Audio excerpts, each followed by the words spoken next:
In a forgotten village on the edge of the desert, there was a tale passed down from generation to generation, a story whispered only in the dark of night. It was the legend of Al-Jouri, the mysterious flower that was said to bloom only under the light of the crescent moon. The villagers spoke of its beauty, a rose as black as midnight, with petals that shimmered like the stars. But Al-Jouri was no ordinary flower. It was cursed. Long ago, the village was ruled by a cruel and powerful sultan named Zafir. His greed knew no bounds, and he sought to possess every treasure the world had to offer. One day, a wandering mystic came to his court, offering him a rare flower, Al-Jouri. The mystic warned Zafir of the flower's curse, saying that while it granted immense power, it would also bring eternal darkness upon anyone who dared to claim it. Zafir, blinded by his desire for power, ignored the warning and took the flower. The moment his hand closed around the stem, the skies darkened, and a shadow fell over the land. The sun no longer shone, and the village was plunged into an unending night.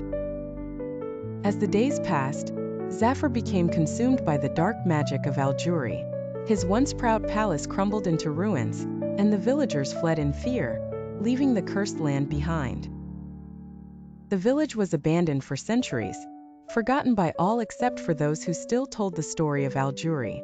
But the legend did not die, and neither did the curse. In a distant city far from the cursed village, lived a young woman named Leila.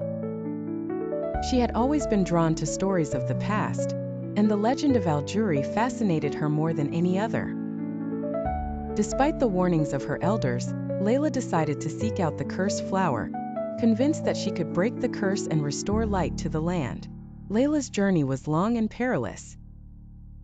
She crossed scorching deserts, climbed treacherous mountains, and finally arrived at the edge of the forgotten village. As she stepped into the village, the air grew cold, and the darkness seemed to press in around her. But Leila was determined. She followed the ancient path to the heart of the village, where the ruins of Zafir's palace stood.